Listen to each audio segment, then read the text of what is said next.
What's up, everybody, and welcome into Sports Talk with me, your girl, Whitney B. This is season 2, episode 16. We got a good show. I'm ready to kick it off. Let's go.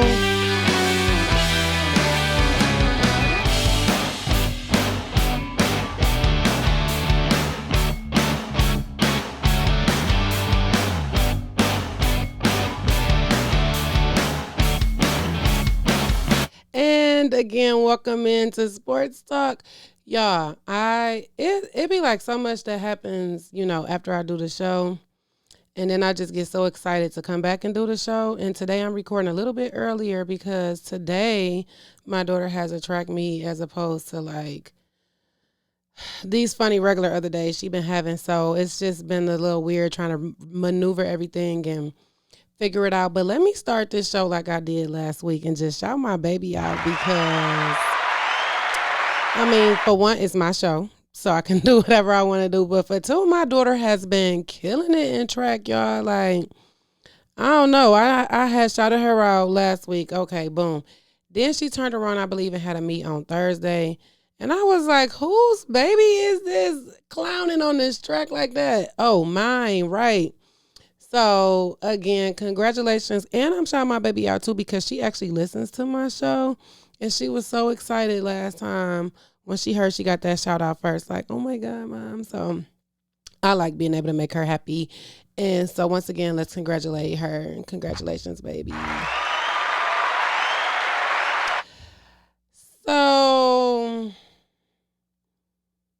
the Red Wings, of course, they're still looking for a coach. I'm going to start there. No coach still, but they are picking number 8 in the lottery for their draft. I don't want to say anything negative. I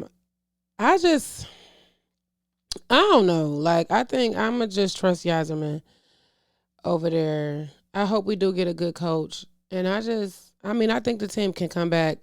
I really think that Detroit, the city of Detroit in general, is losing its hockey town like title. But I'm hoping that here in the near future we can bring it back. And that's about all I'm gonna say about that. And two, the Tigers is looking like they're turning it around. I don't want to speak too prematurely because it's only been 4 games, but it's been 4 straight games. So let's congratulate them too. You got to give credit where credit is due. And I'm going to go ahead and give them their credit. I just think that I don't know. Tigers baseball is just weird. I think it's weird, and what I've been hearing a lot, even listening to the sports shows that I do like to listen to, is I believe it's more so the expectations that we all had this season for the Tigers as opposed to like last season. It's just weird that in the beginning it just seems that everybody is let down. So it's like now we get this little hot streak, and I want to be happy. I can't speak for everybody, but I kind of know, like, I don't know. It's just being a Detroit sports fan is a different kind of loyalty, y'all, especially when all of the teams aren't necessarily winning. But I found it interesting because AJ Hinch, the manager of the Tigers, basically said that they can't really put the game on Miggy's back. He was doing an interview, and in so many words, he just like, Miggy cannot do it alone. He's been like a clear spark, but we need more guys to step up and play the role. And I agree. I definitely agree with that. But I also feel like if this doesn't come about, I don't think that AJ Hinch is going to stay around or stick around either. I don't think that stigma is on his back anymore from the whole cheating thing. People may bring it up, but I don't think that is going to define his career. And I don't feel like he wants to retire here in Detroit attached to a losing team. But it's just, I don't know. I think they just got to keep the momentum, this winning momentum. just hitting the ball. I mean, we gotta, get more hits in. We have to, but I just want to be happy right now. I don't want to speak negative about the Tigers either. So once again, just congratulations for straight Tigers. Yeah. I'm sure my sister-in-law is happy. She loved the Tigers, so that's really probably all that matters. Um. Okay, so we'll go here. The draft is tonight. The lottery picks where the draft who will pick in the draft is up tonight, and representing for the basketball. Look at me skipping ahead. Y'all like what draft, girl? So the NBA is doing their lottery today to find out where the teams are picking in the draft, and Richard Hamilton is representing the Detroit Pistons. Y'all, I love Richard Hamilton. I like who he is, as a person. I really loved who he is as a player. Definitely like bringing a mid-range shot and everything, like the best to do it, especially in his time. And what's crazy is I know I've said this on the show before, and every time I think about Richard Hamilton and this mid-range shot, I always think about Devin Booker. We'll get to that in a minute. But anywho, I just wish that it was more like basketball is weird today. It gets weirder over time, but he is definitely representing the Detroit Pistons, and I think that is a good fit, good representation. It airs tonight, guys, so tune in, have some fun. I know the Pistons not gonna get a number one pick, but if I had to give like my prediction of where we would land in the lottery, I think between 2 and 4. Yeah. I say number 3, but definitely it could be 2, 3, or 4. Tell me what y'all think. Anywho, none of my teams made it this weekend in the NBA. Excuse me, Golden State made it, so okay, shout out Golden State. But I don't even know what the hell the Bucks was doing. Or the Suns. Like, I don't know. Chris Paul, I think after the whole situation with his family, he kind of just checked out. He was already kind of checked out before that, but I think he like just checked all the way out. Like, I don't even know what was he doing, where it just did not seem like he was playing the same game. And then like you up against the MVP this year in Luka, and I just think it's weird. Like, why did y'all win? I really wanted to see the Suns versus the Warriors. I mean, maybe that's just my bias. I just feel like we needed that. And now we're going to have the Warriors versus the Mavericks, which, okay, you know what I'm saying? It's going to probably be a good series, but I don't have faith in Dallas. I mean, I'm not even trying to have faith in Dallas, and it'd be crazy if Dallas just won because they definitely beat the Suns, but I just don't. I don't think that Dallas is going to do what it needs to do to beat the Warriors. So I do see the Warriors going back to the championship for another year. I also can't believe Milwaukee lost. Like, what? And then it wasn't even no like 1-2 point game. It was like, okay, this, they fought. It was like a blowout. Like, come on. And I don't know because the Celtics are good. I knew already. Okay, so I think it's going to be the Celtics and the Warriors. Miami and Philadelphia, we know that series. I mean, okay.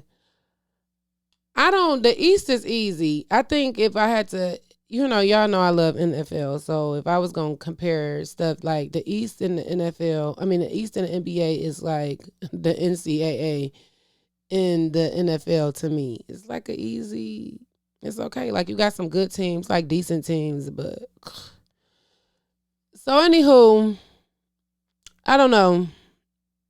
If I had to give my prediction moving forward, I think it's going to be Boston versus the Warriors. Y'all tell me what y'all think. I'm salty though. I'm super salty because the Bucks and the Suns lost. So I don't know. Moving along. So Drew Brees, y'all remember he retired a little bit ago. Not even a little bit ago. He took off. He did NBC. He was the lead analyst for Sunday Night Football over there. And so it's been rumors like he want to come back to football. And finally Drew spoke. He was like, well, you know what? I'm uncertain. I don't know where my future is, where am I going in my future, basically. He was saying he could be a player. He could come back to football. He could coach football. He can coach his kids. He'll go back to TV and be an analyst. He hasn't made a solid decision. So when I read that, I was like, okay, Drew, you know what I'm saying? Like me, I was like, I thought he was going to come back to being an analyst, especially seeing as though Tom Brady just, signed that huge deal last week for his analyst spot over at Fox Sports when he's done playing football. So I was like, okay, well, this is the move. Like these star quarterbacks are now getting into TV. When I heard it though, he was like, I could be a player. It like stopped there for me because Drew Brees was actually like one of my favorite quarterbacks. You have Tom Brady is number one, of course, Matthew Stafford, Drew Brees. So it's like, okay, one of my faves are actually coming back to the game. I am just unsure where he would go back to. Like, the only logical place for me would be New Orleans, and I believe he is still under contract. I'm not sure. Don't quote me. But, like, if he had to come back right now, it's like New Orleans is in shambles. Like, I'm still confused at who's going to be their starting quarterback. So, who knows? I was listening to one of my fave shows this morning, and they were saying that it was rumors that people wanted Drew Brees to come back and play for Dan Campbell and the Lions. And I'm like, first off, why is it like every single free agent like, oh my God, they should sign with the Lions? Oh, Deebo Samuels to the Lions. Colin Kaepernick to the Lions. Like, come on. Like, damn. It's super weird. But also it's like, I feel like Brad Holmes, they over there in that front office really working on the cap. It would be dumb as fuck to like take such a cap hit for Drew Brees, and it's like, what are we doing? I don't know. I think, and some people was very upset with the draft, and then you had some people that was like super happy. Actually, both years, this year and last year with the new regime. I don't know if it's just people wanting them to really draft a quarterback so bad or what. But what they are doing is, it seemed like last year they kind of addressed more of the offensive side. They got some defensive players. It worked. This year it's looking like they're addressing more of the defensive side of the ball. I sprinkled in a little bit of the offense where we needed it, but it's like, it's looking more like they're putting their quarterback in a position regardless of who it is. I'm going to draft around the quarterback. Jared Goff is proving that he can actually win games and do what he needs to do with the right talent around him and calling the right plays. I mean, in the beginning of the season, it sucked, yes, but he definitely had a different play caller, and people were upset when Dan Campbell told Anthony Lynn he couldn't, call the plays no more. But, I mean, Anthony, we losing. And then it showed, like, Dan Campbell started calling the plays, and boom, here go the team stepping up, doing what they need to do. And it's like, so I think that Jared Goff actually is doing what he needs to do, for the team, I guess, or he can do what he needs to do for the team moving forward if they continue to build around him. And then if, God forbid he suck, I mean, that's number one picks and stuff like that, like top picks. But, if the Lions would need to then move up in the draft later on down the line and something, it wouldn't be a bad option. But if they were to like win and stuff, like it's not a bad option either to keep them. So I guess, I don't know. I just don't. I think that we should just see. I'm still more interested in also watching Hard Knocks. It starts on August 9th. It ends, I believe, September 6th, but it's gonna be on HBO. I'm interested in seeing like how practices go, just the mentality that Jared Goff brings to the team, because he is more vocal, a little more vocal, I feel like, in interviews than Matthew Stafford was when he was here, because Matthew Stafford is very vocal now in LA. But he also still just seems different. Just a little, like I don't see Jared Goff being like that gritty, grimy player that it seems like they're establishing, but I think that Jared Goff could very, very much so, get there, And I think that he will also have more confidence this season as well. As far as, I don't think he played with any confidence last year, actually. Maybe more towards the end of the season, but I think that, the team in general, like they believe in Dan Campbell, they believe in Detroit, like they want to actually see this team, be a team that people aren't coming for and calling it practice, or just that same old Lions mentality. It was actually good to see the interview with Jamal Williams last week as well, when he was saying that he didn't want, or they as a team do not want that same stigma attached to the team. It's not the same old Lions. We're going to get up, we're going to work, we're going to fight, we're going to win, we're going to do what we have to do. And it's good that, it's a team effort. And I see that, it seems like a team effort. So just hopefully it comes, Jared Goff, he can pull it together. But if not, again, like I said, these last couple of drafts, like it's like they're addressing the lines defensively, offensively, the edge, offensively, defensively.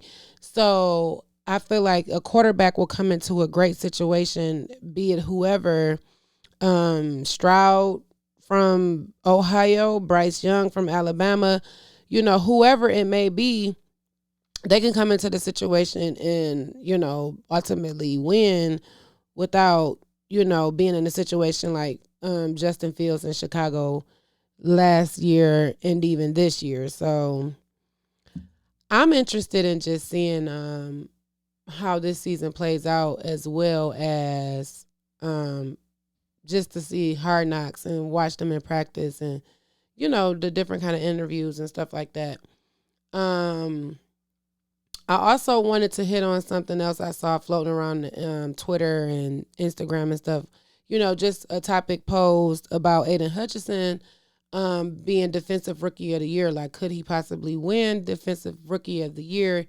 And at his position, being drafted number 2, what one of the guys was saying is basically a lot of Defensive Rookies of the Year were drafted at number 2 since the previous draft, the Bosa, Parsons, Young, Watt. So, could Aiden Hutchinson, be next? Now, me and my bias, I'm like, yes, of course. He should, right? Y'all know I've been riding with Aiden Hutchinson since day season. He was still playing. I'm like, get him in the Lions jersey. Now he's in the Lions jersey. And I'm just like, yeah. So this is the only problem, or I don't even want to say problem. I guess this is just where I kind of have like a stand back about it. How many people are going to be watching Lions games? How many people are going to be tuned in, and will the Lions win? Before we go there, I just want to give a schedule. So they put the schedule out: week 1 at home versus Philly, week 2 at home versus Washington, at the Vikings week 3, We at home versus the Seahawks week 4, at the Patriots week 5, early bye week 6, at the Cowboys week 7, at home versus the Dolphins week 8, um at home versus Green Bay week 9, at the Bears week 10, at the Giants week 11, at home versus the Bills week 12. Actually, I think that is the Thanksgiving game too. So I'm like, okay, what? They week 12. Week 12 is crazy. Then it's at home versus the Jags week 13, at home versus the Vikings week 14, at the Jets week 15, at the Panthers week 16. The Bears are at home 17, week 17, and then it's at Green Bay, the last game, week 18. I want to say the Lions can win at least 8 games. I want to say that. Realistically, if I want to give a low expectation, it would be 6. So high expectation would be like 9, I would say. So on average, the Lions will win between 6 to 9 games this season. I would be happy with that too. Like 6 games is not a lot. You know what I'm saying? It's not at all. It's more than last season, but it's not a lot. Where I would be more okay, so if the Lions won 6 games, no, Aiden Hutchinson is not going to win Defensive Rookie of the Year. If they were to win like 9, okay, possibly, could they go to the playoffs and stuff like that? Like more eyes will be on him, yes. It just scares me a little bit because like we just watched what happened with Cade Cunningham. Like, I mean, did he, am I biased for saying he should have won Rookie of the Year? Yes, I am. But do I feel like other people don't feel, outside of Detroit feel the same way? I do. I've seen it.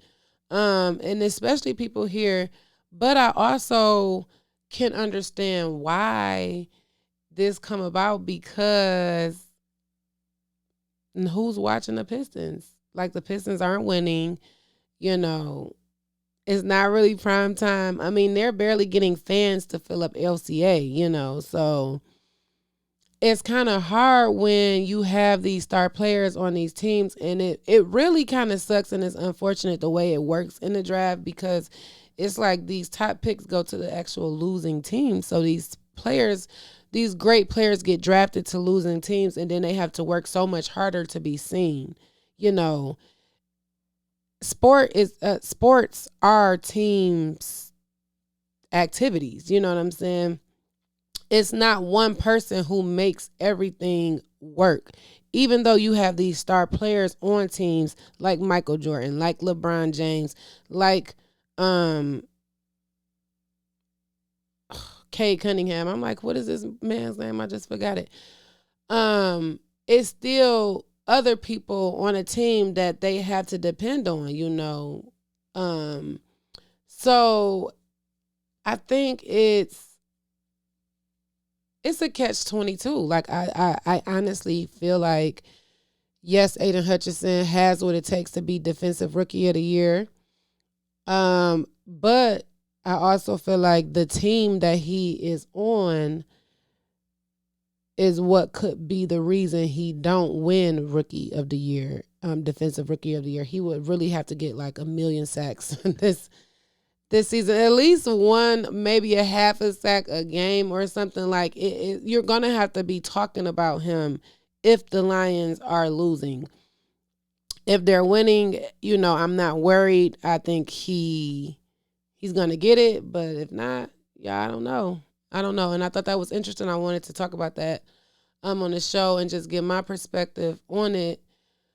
Because it's just like, it goes back to what I was saying about Detroit sports. Like right now, all of them are just in shambles. And I mean, who's really watching? Who's really looking? And I think that the Lions will get a lot more eyes having drafted this season Aiden Hutchinson and Jamison Williams, Pascal. It's some people that, I feel like people are going to want to look at, see how it's doing. But if they start losing, that's over. So we will definitely see. Before I check out today, y'all, I do want to say that vitamin D is back. Y'all, if you have not, if you ever haven't heard of vitamin D, I used to promote it a lot in the beginning of the show, before I switched over to the new season. But vitamin D is a podcast. It's actually revamped. So we got new hosts. My friends, my brothers, they are twins. I call myself their triplet, Brandon and Byron. They do the show now. It's going to be every Sunday. They're doing it live. I believe it's at 7 or 8. But to get the updates, you can definitely follow the Vitamin D podcast on Facebook. It's spelled just like it sounds, vitamin D, like the milk. They are going to be talking about the manosphere, if I said that correctly. But basically just diving in deep to what the men like, what men want, what men long for, how men like their women and how they like them to talk and speak, and like what attracts them, the things that keep men moving and motivated. So if you are a man and you like things like that, definitely tune in. If you don't like things like that, you probably need to tune in too, because that's weird. And if you're a woman and you want to know, like, hey, how can I do some new things and figure some stuff out to be a better woman to my man or whatever, and you just listen to it. It's good. I was listening to it the other day with my man, and we was enjoying the conversation. So y'all check it out, Vitamin D, the podcast, every Sunday, live on Facebook, I believe at 7 or 8 p.m. So go ahead to Facebook. It's going to be on YouTube and everything else. So just search the Vitamin D podcast, and like the page, follow the page. Make sure you subscribe on YouTube and everything like that so you can get the live updates. I appreciate everybody for tuning in. Everybody who took part in the poll last week. What I saw was a lot more people thinking Russell Wilson as well, even for people that I talked to. So shout out to all of y'all that took the poll. Be looking for the polls. I do them at random. Sometimes they're on Spotify. Make sure if you haven't already, give me a thumbs up and review a little bit there on Spotify and Apple if you haven't done it on that as well. If you have not already subscribed to the website, that's www.mywhitneyb.com. Go ahead and subscribe, mywhitneyb.com, and make sure you follow me on all social media platforms at mywhitneyb. And I'm out.